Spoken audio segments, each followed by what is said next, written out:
Ini pengalaman saya.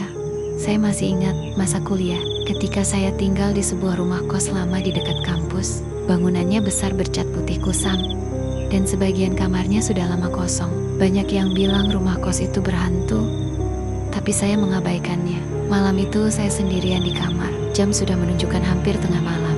Lampu kamar menyala redup, dan dari luar jendela terdengar suara jangkrik bersahut-sahutan. Saya sedang membaca buku, ketika tiba-tiba terdengar suara langkah kaki di lorong.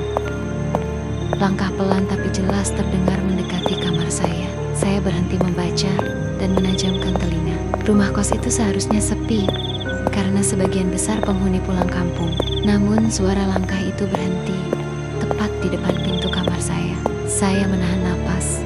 Tidak ada suara lain, hanya hening mencekam. Saya mencoba memberanikan diri membuka pintu, tapi ketika gagang pintu saya sentuh, suara bisikan terdengar dari celah bawah pintu.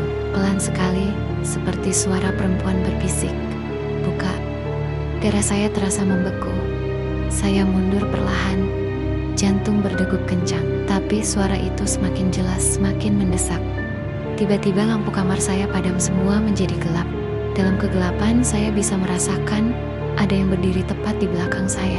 Nafasnya dingin, membelai tengkuk saya. Saya menoleh dengan gemetar, dan saat itu juga saya melihatnya, wanita dengan wajah pucat mata, hitam pekat, dan mulutnya tersenyum lebar tak wajar. Rambut panjangnya menutupi separuh wajah, dan dari mulutnya terdengar bisikan yang sama. Saya menjerit sekuat tenaga, lalu tidak ingat apa-apa lagi.